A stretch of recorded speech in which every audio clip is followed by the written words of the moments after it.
여러분 안녕하십니까. 누리 PD입니다. 자, 이재명 부부의 아들 동호죠. 이름이 동호, 이동호의 결혼식에 어마어마한 어떤 뒷이야기가 지금 대폭발하고 있습니다. 160억 원이라고 하는 정말 믿기 힘든 주장이 터졌는데요.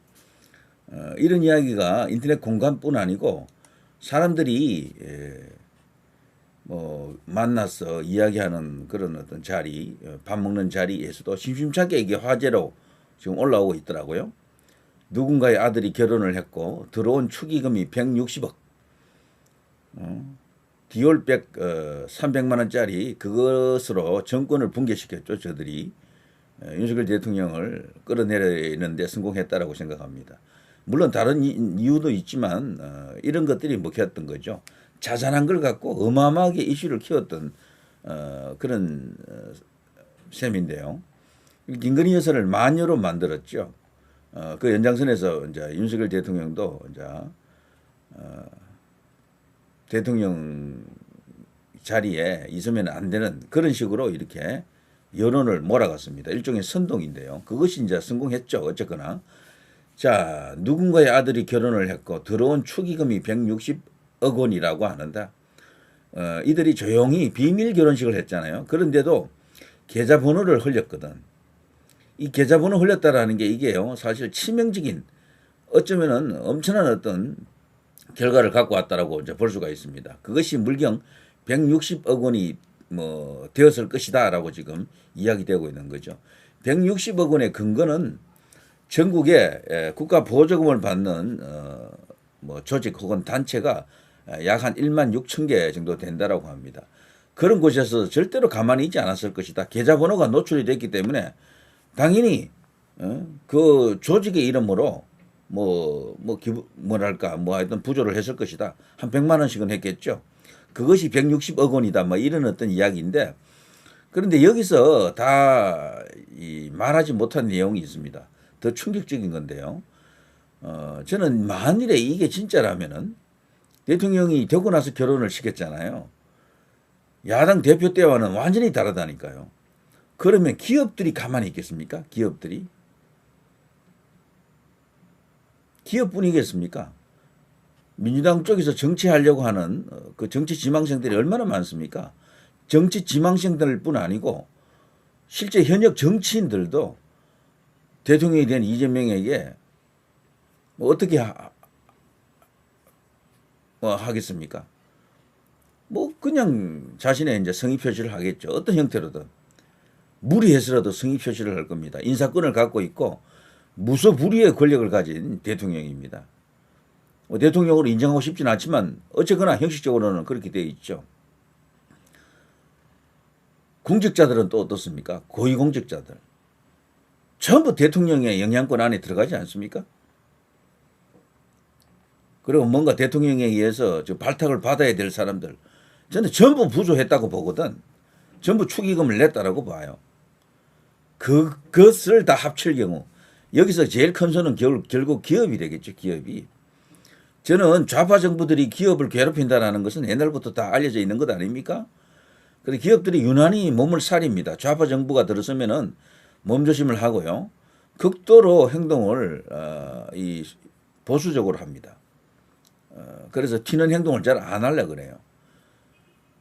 노무현 때도 이해찬이가 그걸 주도했었고요. 뭐 그런 식인데 문재인 때도 뭐 정권 전체가 기업과 불편한 관계였었죠. 삼성이 그 대표적인 사례 중에 한 개일 수가 있겠죠.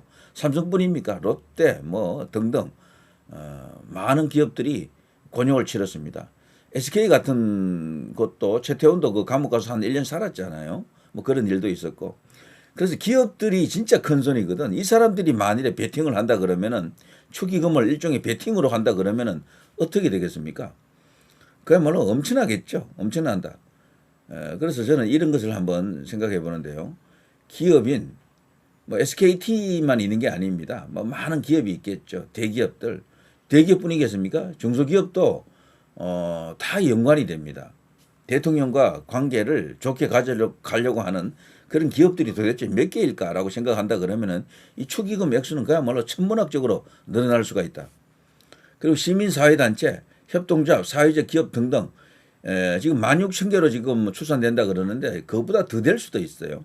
이들이 국민 혈세에다가 빨대를 꽂아놓고 쪽쪽 빨아먹는 그런 국가 보조 사업에 들어와 있는 그런 단체, 조직 너무도 많습니다. 중앙은 중앙대로, 중앙부처도 많이 하지만 이거는 지방자치단체들이 다 더 많이 하죠. 이 국가의 세금으로, 국민의 세금으로 운영되는 그런 여러 가지 보조금 사업들이 있습니다. 네, 거기에 지금 적용할 수 있는 시민사회단체, 협동조합, 사회적 기업이 도대체 몇 개일까? 이 가운데 우파가 몇 개일까? 우파는 거의 없어요. 제가 볼 때. 좌파 아니면 그냥 좌파도 우파도 아닌 그런 단체들이죠. 그래서 지금 우파의 조직력, 우파의 힘이 사실 이 좌파에 조금 못 미치는 측면이 있습니다. 이 단체 기준으로는.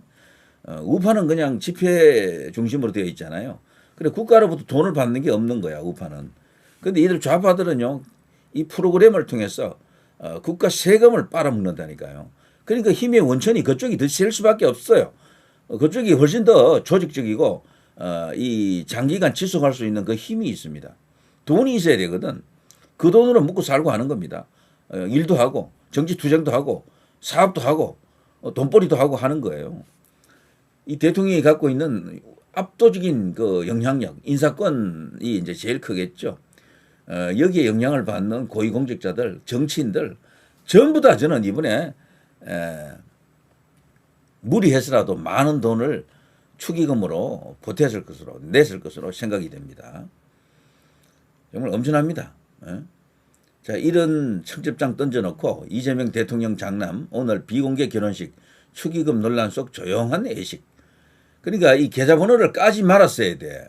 계좌번호를 깠다라는 것은 조용한 결혼식 하는데 번거롭게 올 필요 없어. 돈만 보내.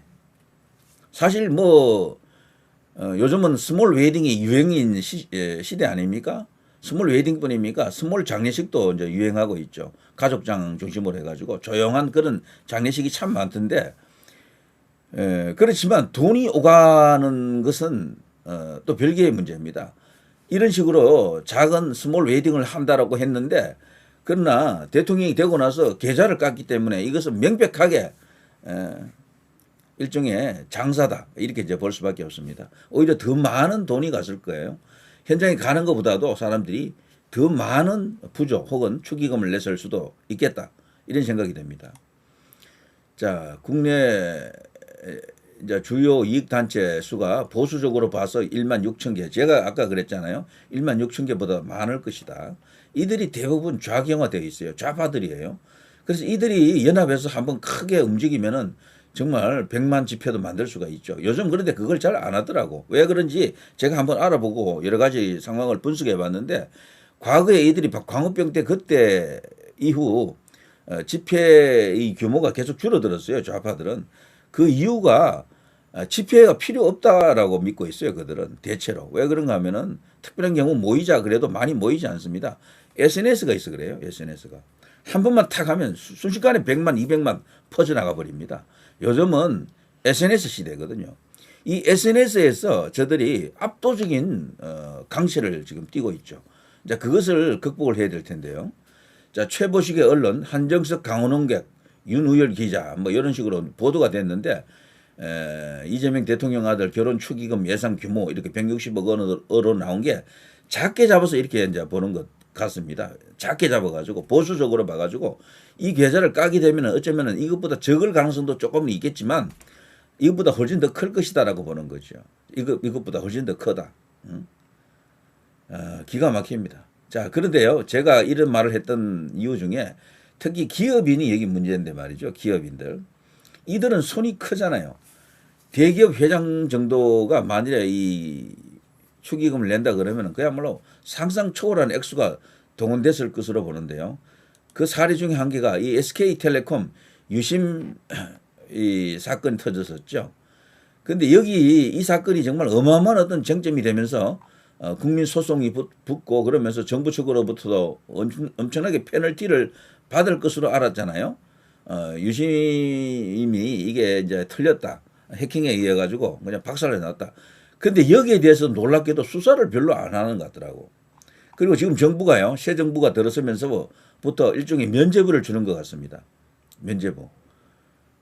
이럴 경우에 SK텔레콤 혹은 SK 측에서 거기는 기업도 많잖아요. 각 기업별로 또 이 축의금을 낼 수도 있겠죠. 그룹의 오너가 되는 최태원 회장이 직접 뭐 할 수도 있겠지만 본인도 하겠지. 그렇지만 그 여기 소속 이제 많은 업체들이 이런 식으로 대기업들이 우리나라에 많잖아요. 그리고 중소기업들 중에서도 정부와 관계를 좋게 가져가야 될 업체들이 많거든. 그들이 움직이면은 어느 정도의 그 축의금이 될까요? 저는 이 SK텔레콤 이 사태를 보면서 이거는 분명히 정부로부터 엄청난 페널티를 받는다라고 생각했거든. 근데 지금 유야무야 넘어가고 있어요. 여기 SK텔레콤 유심 정보 유출 사고 이건데요. 유심 해킹 사건 이것을 잘 조사해 보면은 결국에는 이 배우 이것을 저지른 범인이 누구인가 이것을 밝혀야 되잖아요. 이거는 중국과 연관이 되었을 가능성이 크다라고 저는 보고 있거든. 중국과. 그런데도 지금 여기에 대해서 지금 진척이 없습니다. 특히나 정부가 바뀌면서 이재명 정부라고 해야 되겠죠. 이제 이것이 이제 스톱될 가능성이 굉장히 큽니다. 그리고 이 유심 피해를 만일에 돈으로 배상을 해주려고 그러면요. 아마 SK텔레콤이 그냥 허리가 휠 겁니다. 아무리 기업이 상태가 좋고 돈이 많아도 가입자 수가 많기 때문에 뭐 1,000만이 넘잖아요. SK텔레콤이 그냥 몇 조 단위로 그냥 박살날 수가 있거든. 근데 그런 것들이 어쩌면은요. 이재명 정부에 의해서 소위 이제 캄프로치 된다 그럴까 보호를 받을 가능성이 큽니다. 이럴 경우에 이런 것을 예상해 가지고 혹은 사전에 어떤 작업이 들어갔겠죠라고 이제 믿을 수가 있습니다. 그렇게 생각해 볼 수가 있는 거죠. 그러면은 이런 사람들이 만일에 기부를 한다거나 아니면 뭐 기타금을 낸다거나 축의금을 낸다거나 뭐 부조를 한다거나 이럴 때 말이죠. 그 단위가 어떻게 되겠습니까? 약점이 있는 사람들 살려주십시오 하는 일종의 뇌물성 축의금이 되겠죠. 그걸 감안할 때 엄청난 돈이 들어갔을 것이다. 삼성의 경우도 말이죠. 이재명이가 대통령 되기 전에 후보 시절에 이미 이재명을 이재명과 이재용이 만났잖아요. 둘이 관계가 굉장히 좋대요. 그래서 이제 삼성도 이재명 그 관련 기업에 들어가야 된다. 뭐 이렇게 이제 말하는 사람들도 있던데, 글쎄요. 이번에 김문수 후보가 후보 시절에 삼성 그 평택 공장을 찾아갔잖아요. 거기서 난리 났죠. 거기 이제 젊은 직원들이 이제 2030, 뭐 40대들도 일부 있었던 것 같은데, 막 김문수를 연호하면서 막 엄청난 어떤 환호성을 터뜨렸습니다. 그런데 놀랍게도 거기에 이재용은 없었습니다. 이재용 빼고 그 다 있는 것 같더라고. 그 김문수의 그 역할을 아는 거죠. 평택 공장이 만들어지기까지 세계 최대 공장 중에 한 개죠. 그 수원 삼성 평택 공장이 말이죠. 우리나라 이제 반도체 메카인데요. 거기가 김문수 당시 경기지사가 어마어마한 어떤 노력을 통해서 그 당시 그 유치를 위해서 무려 700분을 만났다 그러죠. 경기도 관계자하고 삼성 관계자들이 이제 김문수가 그걸 해냈던 건데 그걸 아는 젊은 직원들이 김문수가 들어오자 그야말로 영웅을 맞이하는 것처럼 그렇게 이제 환호를 했는데 저는 그때 유심히 봤는데 이재용이 없었다라는 거죠. 이재용은 그 전에 이재명과 단독으로 만나서 서로 많은 이야기를 주고받고 관계를 좋게 가져가는 여러 가지 어떤 뉴스들이 나왔죠. 이제 그런 걸 생각할 때 저는 삼성도 이번에 그룹이 얼마나 큽니까 삼성은. 삼성전자 하나만 있는 게 아니잖아요. 어마어마한 어떤 축의금을 내지 않았겠나라고 생각해 볼 수밖에 없어요.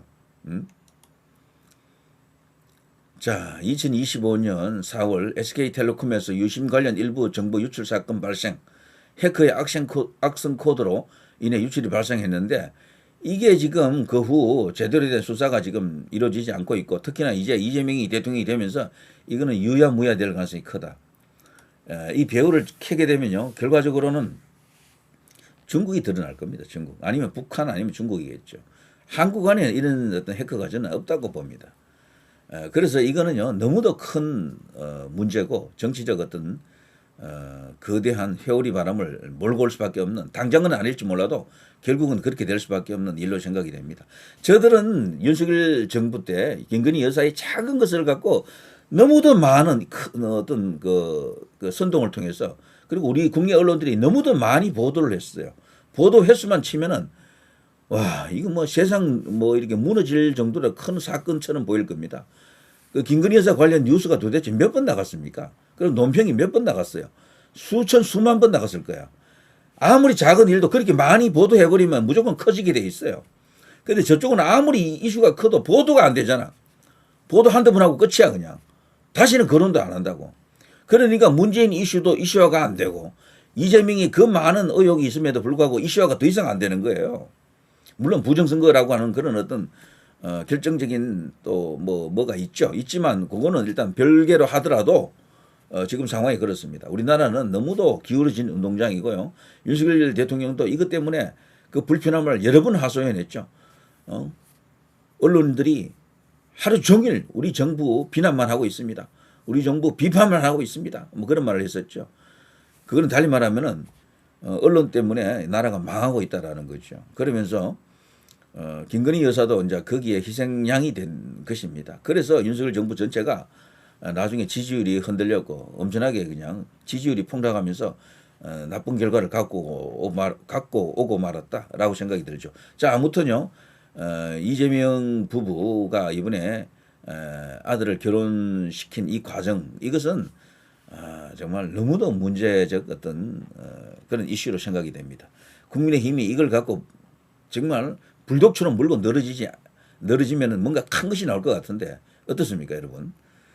정말 여기는 아직도 해야 될 이야기들이 많은 것 같습니다. 누리 PD 김준희였습니다.